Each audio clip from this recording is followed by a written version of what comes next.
Video game demos. There's just something about playing a small slice of an upcoming release that brings joy to my heart. There are many titles I probably would have never bought unless I tried them beforehand, so I've always had an appreciation for the practice, even if I think there's something of a lost art today. Maybe it's a lack of interest? Or maybe the devs are afraid of people digging into them and acquiring forbidden knowledge.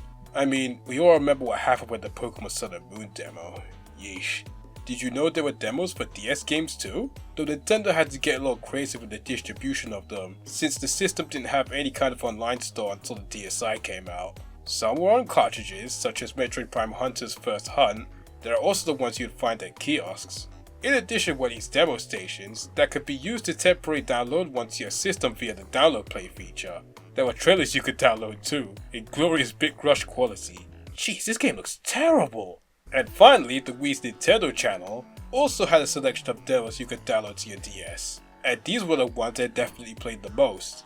Revisiting the one for Go-Go Cosmo Cops got me nostalgic for these again, so I figured, why don't we try out a bunch of these and see how they hold up, take note of stuff that differ from the final release, plus see if they do a good job at getting me to want to play the full version. I'm getting giddy just thinking about it. So let's not waste any more time and jump right into these. Let us begin with a demo of Ghost Trick Phantom Detective. If you're not familiar with this title, it's an adventure puzzle game where you play as a dead amnesiac named Sissel, who, now as a spirit, has the ability to possess and manipulate objects, plus the power to save the recently deceased by going back in time 4 minutes before their death. I actually played through the HD remaster for the first time a few months ago, and it's become one of my new favourite things ever. This demo is a slightly altered version of the section we have to help Camilla and Missile. It's 4 minutes before Christmas Day, and we have to cheer the purple-haired girl up by getting her to notice a present, which is the music box in the attic. This puzzle will probably take a new player a few tries to figure out, but I've already played through this game before, so this demo was no trouble for me at all. Though I did accidentally hit Missile with a cupboard door while I was solving it, which did give me a good laugh. I swear I didn't do that on purpose, I'm so sorry, Missile! Anyways, I thought this was a good demo for Ghost Trick, and it was fun reading all the unique dialogue in this thing. If I played this back in the day, it definitely would have interested me in the full game. Better late than never, I suppose. Next up, we have a demo for Cooking Mama 2. Now here's one I did play, but me being a dumb kid at the time, I absolutely sucked at it. So I guess I'm here to redeem my past mistakes. In this trial version, we have to make an apple pie for a kid named Michael. I hope you like touchscreen based minigames, because that's pretty much all this title is. So get ready to slice fruit, stir a stew, prepare the crust, and not go bust. I mean, there's really not much else to say. It's Cooking Mama. If you played one, you played them all. There isn't a lot to this demo, but it was fun revisiting it all these years later. Look at this, they even put a link to the publisher's website in this thing. And out of curiosity, I did check it out. The game isn't on there, obviously, but thanks to the Wayback Machine, I was able to find a link to this old Flash website. Wow, what a blast from the past. Let's try a demo for a Japan-only game. How about Tomodachi Collection? Oh jeez, how do I accurately describe this title? It's a life sim game where you look after Miis, help with their problems, and watch over them as they do things? I guess that's the best way to put it, but it could also be pretty weird at times. You're probably more familiar with its sequel, Tomodachi Life on the 3DS, but this game is its predecessor. Again, it was only released in Japan, but there is a fan translation out there if you're curious about it. Oh yeah, can't wait for Living the Dream to come out. But back to the topic at hand. This demo is pretty interesting. You can only make up to 3 Miis before the demo tells you to stop, and the only locations accessible are the apartment, town hall, and the food mart. But even though the clothing and interior shops are unavailable, this demo was generous enough to start you off with a few pieces of clothing and interiors. So you can try out changing your Mii's clothes or the look of their home if you so please. You can still level your Mii's up in this demo, but the only things you could give them is a mobile phone and a catchphrase. And just out of curiosity, I did try to level a Mii up after giving her both of those things, and nothing happened. Strangely enough, the ability to get close-ups of your Mii's doesn't work here. I tried to do it multiple times, but it didn't do anything. And lastly, some of the music here sounds a bit off compared to the full game. Give this a listen.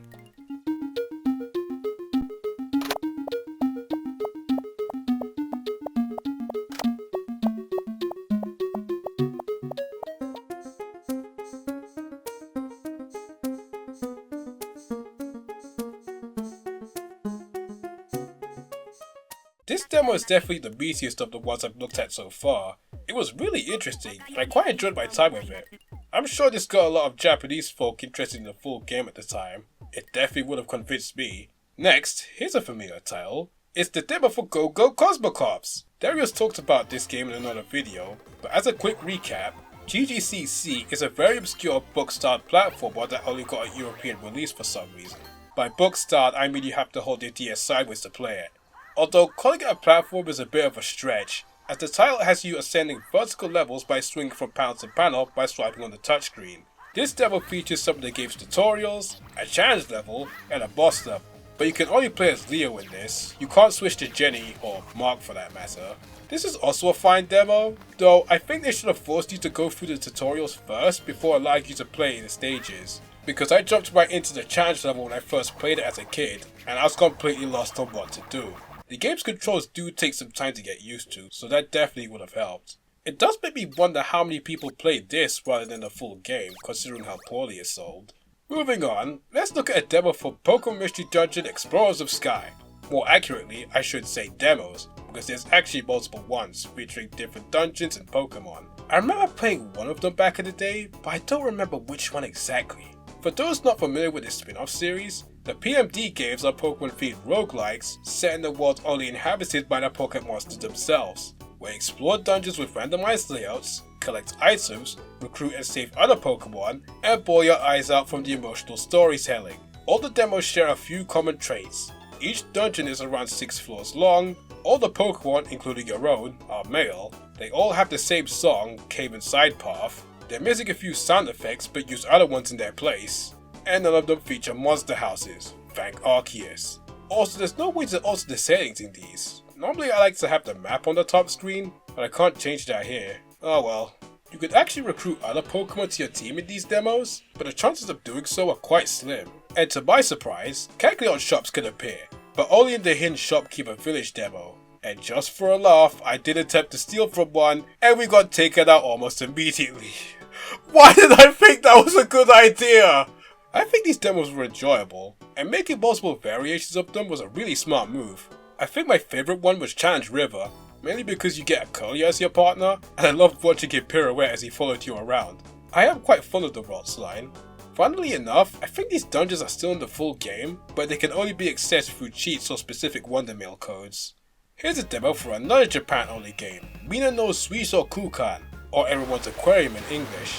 This is a game where you play as a kid who's assisting in working at a sea park by playing a bunch of touchscreen based minigames. It bears some resemblance to Cooking Mama. They were both published by Taito, so I guess that explains the similarities? Sadly, this demo is on the short side. You only get to play one minigame where you have to tap at the right time to get a dolphin to hit this ball, then feed it for a little bit before it boosts you back to the title screen. Man, talk about the demo equivalent of Fruit Strike gum. Our next demo is for Rhythm Paradise, or Rhythm Heaven as most people know it as. This is another one I have prior experience with, but again I sucked at it because I was a dumb kid back in 2009. This title is a book-styled rhythm game with a control scheme that has you tapping and flicking on the touchscreen in time with the beat. This demo features the game's tutorial, which they do make you play before any of the actual games, thank God, and 3 of the rhythm games, Built to Scale, Glee Club, and a little bit of Philbots. I say a little bit because it only lets you play the tutorial for it and not the full stage sadly. But this is a great demo for a great rhythm game. Even Kid Me, who absolutely sucked at playing this thing, was swayed to purchasing the full game years later. And let's just say, I ended up liking it a lot more than I bargained for. Jeez, did I really get this many perfects in my free time? Also, can't wait for Group to come out too. Moving on, here's a demo for Dragon Quest Heroes Rocket Slime, the sequel to Japan-only Slime Mori Mori Dragon Quest Shokeki no Shippodan. Jeez, that was a mouthful. This is a spin-off game where you control a slime named Rocket, and a world inhabited by slimes and other monsters. Think Pokemon Mystery Dungeon, but with Dragon Quest baddies instead. This title introduced tank battles, and the demo focuses on one of said battles. They're actually pretty simple. You just need to pick up the ammunition that comes down the slides by dashing into them, then load it into one of 2 cannons. Each type has a different effect when launched, so pay attention to that and take it to your advantage. You can also launch yourself, but doing so isn't ideal in most scenarios. Then when the other tank's health is depleted, you can finish it off by invading said tank and dashing it to its core. Just try not to let the same happen to your own. In the full game, you could assign some teammates to help you, but you only have a heal slime named Huli to assist you in this demo, though he mostly just launches himself like the stuntman he is. This trial version is only one tank battle and a small section where you can get a feel for controlling Rocket, but it's enjoyable enough that I think it would get someone interested in the full game. I do enjoy talking about Dragon Quest stuff whenever possible, although that's partially because I was originally a one-off character Rashenda made in Dragon Quest 9, but I'll stop talking before I get myself that social dread again. Let's look at another Japan-only demo. Here's one for Keroro RPG. No, I'm not saying the full title, I've butchered enough Japanese for one video. As the name suggests, it's a role-playing game based upon the Sergeant Frog anime series, which was co-developed by Namco Tales Studio and used the linear motion battle system. So, it's actually a Tales of game in disguise, funnily enough. This demo has a bunch of tutorials you can read before you start, and 3 battles with some common enemies, but you can only play as Keroro, Tamama, and Kuluru. Giroro and Dororo had to sit this one out. They all have pre-made movesets with no way to switch them, and you can't use any items or support moves either, though the touchscreen now shows the game's controls, which should be helpful for a new player. This demo was pretty fun. Even if it's only a couple of battles, I'm sure it was enough to leave the people who played it wanting more. I can see why Surreal likes this game so much now.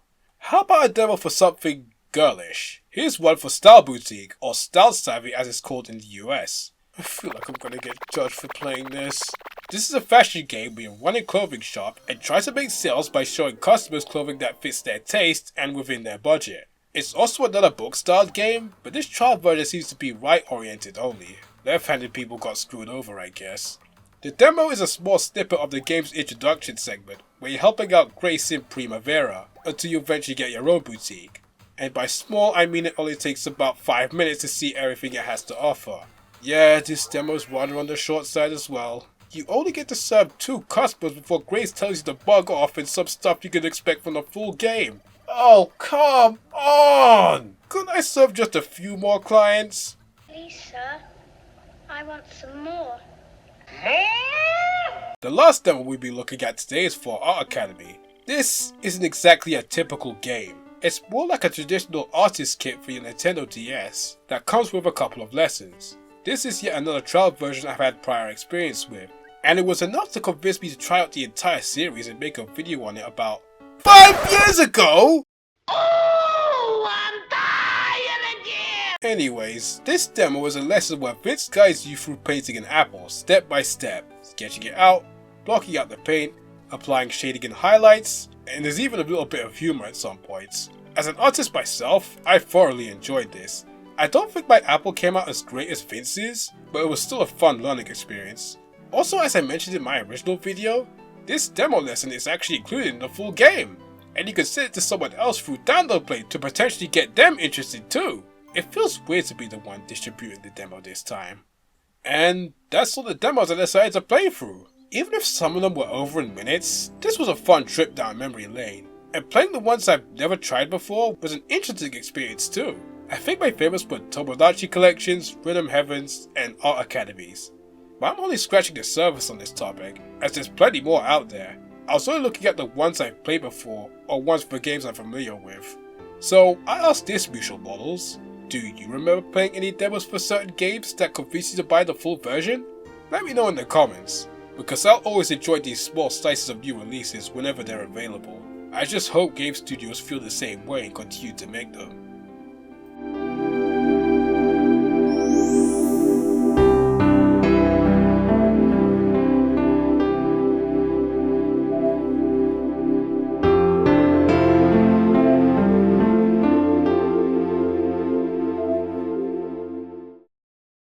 Man, talk about the demo equivalent of Fruit Strike gum. Oh. Oh man, that always gets me.